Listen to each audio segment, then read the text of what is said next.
Bueno, muy buenas tardes, yo soy David Alejandro Mesa y voy a realizar mi proceso de sustentación del Seminario de Prácticas Hospitalarias de la Licenciatura de Humanidades y Lengua Castellana.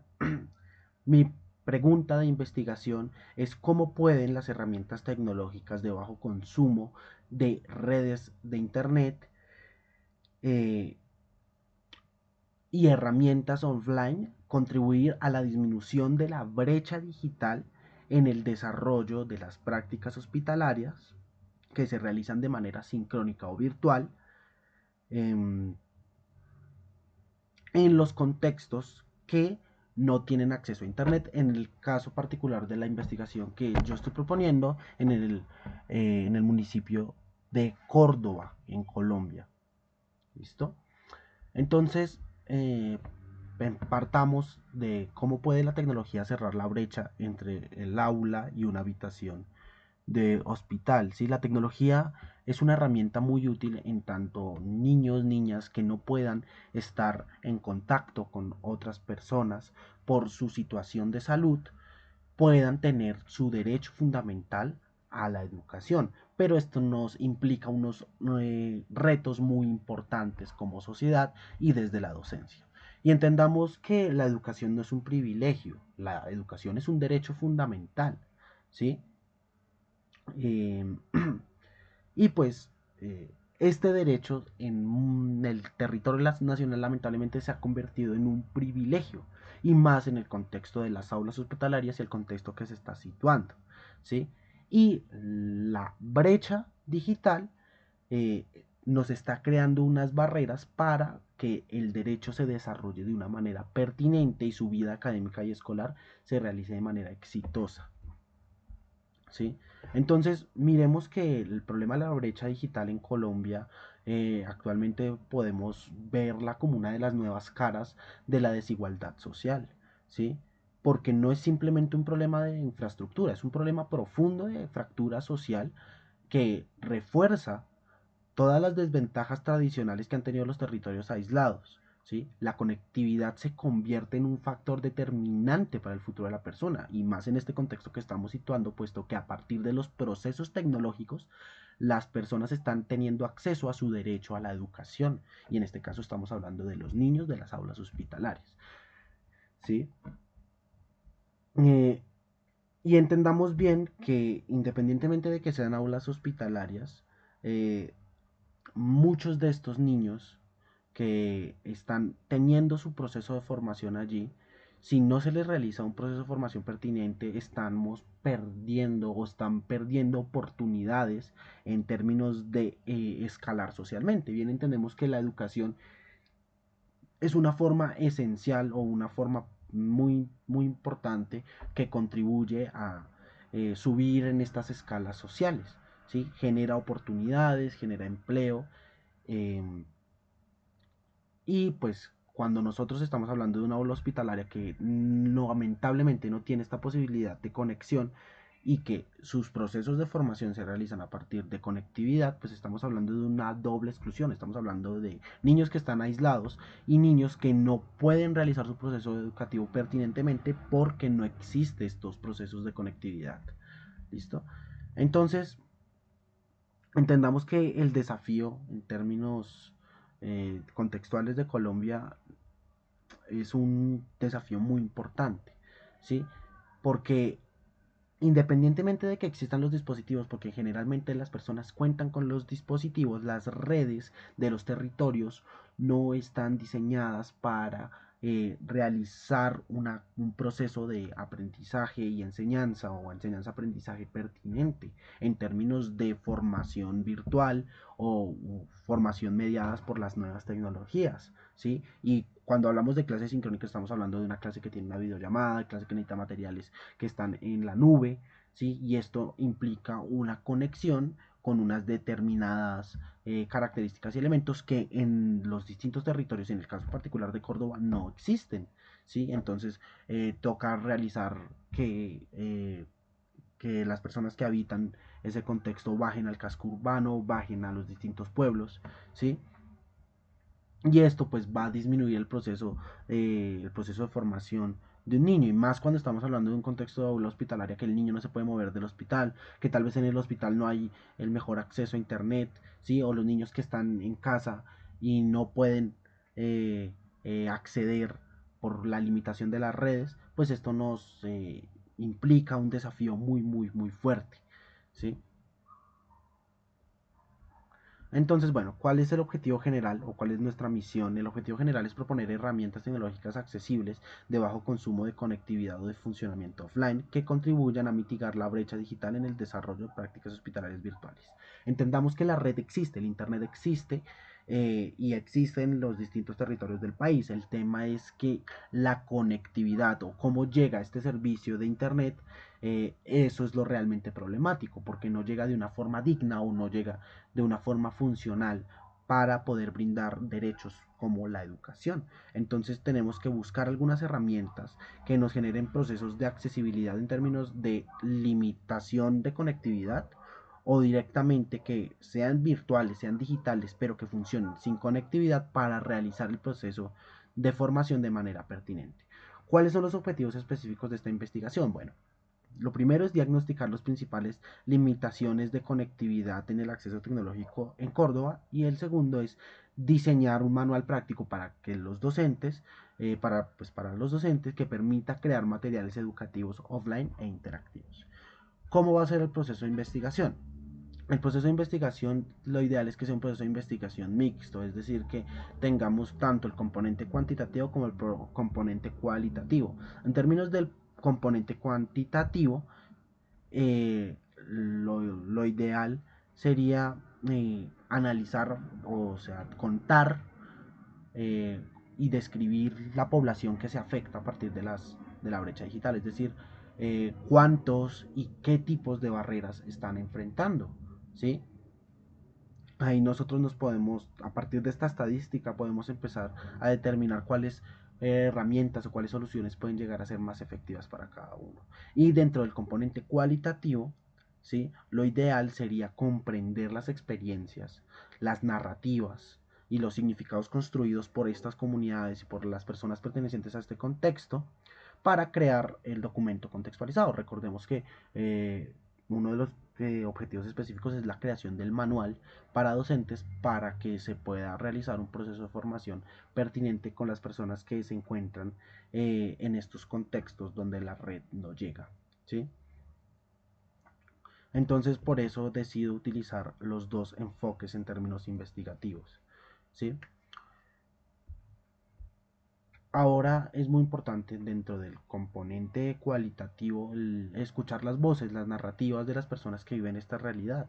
Porque si nos quedamos solamente con la parte cuantitativa o con los números, no vamos a entender realmente cuáles son los problemas que están enfrentando. Y si no entendemos cuáles son los problemas que se están enfrentando o cómo les llega a estos procesos de formación, porque un proceso de formación en términos de educación implica incluso construcción de subjetividades, intersubjetividades, cómo el estudiante habita su contexto, ¿sí? Cómo su contexto puede brindar oportunidades.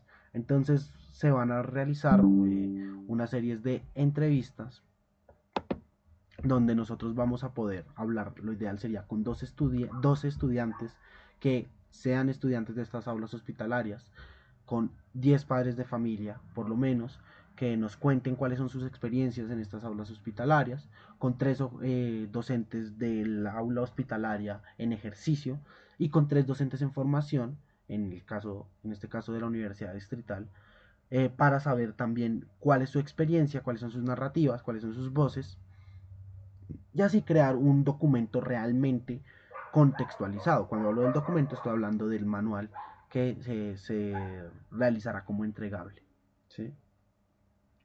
¿Cuál es el contexto que estamos situando? Igual lo reitero, que son las aulas hospitalarias de Córdoba y de Cartagena, ¿sí? Más que nada las aulas hospitalarias de Córdoba, ya que en Cartagena, en la ciudad de Cartagena sí existe en algunos sectores buena conectividad, pero existen algunos sectores que están afectados, ¿sí? Y pues entendamos que estos territorios convergen la violencia estructural, existe el abandono del Estado y pues obviamente las limitaciones tecnológicas, ¿sí? Y esto simplemente está configurando un escenario de exclusión educativa múltiple y esto implica problemas sociales y culturales muy importantes para el territorio. ¿Listo? ¿Cuál va a ser el plan de trabajo que se va a realizar? Bueno, la primera fase del plan de trabajo es el diagnóstico y el análisis del contexto, ¿sí? O sea, vamos a primero a diagnosticar, a recuperar la información, a recolectar la información, hablar con los participantes, ¿sí? Entender la realidad a través de los distintos, a partir de las distintas herramientas de investigación, sea el diario de campo, sea las entrevistas, sean las encuestas, eh, ver, pegar una pequeña pincelada de cómo es el contexto y cómo funciona, ¿sí? Después, en la segunda instancia, se va a realizar el desarrollo del manual, es decir, del documento que vamos a entregar. Entonces vamos a seleccionar algunas herramientas que funcionen de forma offline o que funcionen con baja conectividad o con eh, conectividad limitada y construir el contenido pedagógico, el contenido educativo, pues obviamente a partir de los distintos lineamientos que existen en términos legales de la política pública, estándares básicos en competencia, lineamientos curriculares, derechos básicos de aprendizaje, realizar los ajustes razonables eh, necesarios y obviamente todo esto con una interdisciplinariedad del documento de los DUA, porque pues no se sabe qué tipo de población vamos a atender en términos de que son aulas hospitalarias y pues hay que estar preparado para diseñar un documento que sea accesible, sea ejecutable por todos y todas las estudiantes que puedan tener acceso a él, independientemente de condiciones de discapacidad, independientemente de los problemas de conectividad, independientemente de todo. ¿Sí? La tercera fase es la de ajuste e integración, que pues lo ideal sería validar el manual con los docentes que han hecho parte de este proceso, ¿sí? Adaptarlos a partir de sus experiencias, de sus narrativas y del contexto, contextualizar el documento. Y pues la fase número 4 es la socialización y la divulgación del documento. Esto implica una capacitación para los docentes que habitan este contexto, compartir los resultados de la investigación y así maximizar el impacto de la misma. Bueno, este es el cronograma.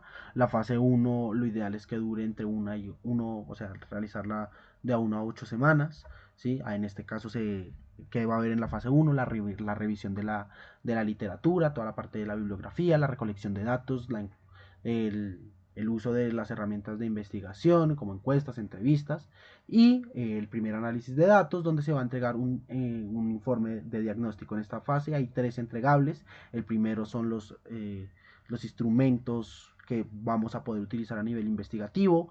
Lo segundo es las bases de datos y las transcripciones de la recolección de la información. Y el tercer entregable es el análisis de datos. En la fase 2, que es la fase de diseño, que se realizará en 2 semanas, eh, lo ideal sería realizar el primer entregable de la selección de las herramientas y la elaboración del primer borrador del manual, un borrador del manual bien práctico. La fase 3 sería la integración, que es validar el contenido del manual, validarlo con los actores que están implicados en todo este proceso y entregar el primer informe de validación si se logró acoplar a nivel de contexto, si necesita algunos ajustes. La fase 4 es la fase de socialización, que lo ideal sería realizarlo en la semana 12, donde pues se va a realizar la integración final, vamos a divulgar el manual con las herramientas digitales y pues se va a entregar la versión final del manual y el informe investigativo. Bueno, lo ideal es que el manual sea accesible en todos los formatos, es decir, que tenga distintos materiales en PDF, que tenga videos que funcionen de forma offline, que tenga en su corpus el catálogo de las herramientas que funcionan, los que tienen menor consumo, Google Classroom, eh, todo lo que es creación de material con HTML, ¿sí? Algunas alternativas de sistemas operativos cuando el hardware no funciona, tal vez Linux, ¿sí? Eh, bueno, eso es lo ideal que vaya dentro del manual, ¿sí? Y pues, ¿qué resultados esperamos? Bueno, esperamos que pues, primero se acople a nivel del contexto, ¿sí?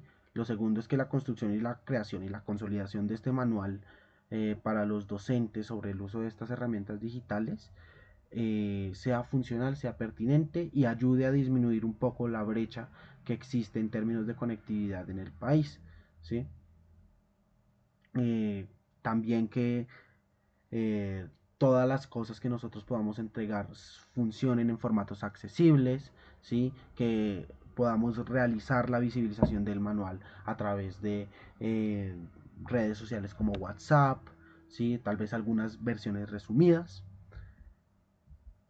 Y pues bueno, lo ideal es que el impacto de estos funcione para materializar alguna equidad, dignificar todos estos procesos que son tan importantes como la formación y más la formación de niños y niñas en sus etapas de bachillerato y generar estas oportunidades de movilidad social, eliminando estas barreras o mitigando un poco estas barreras como son el que no existan las redes para funcionar el, el proceso de una educación virtual digna y pertinente.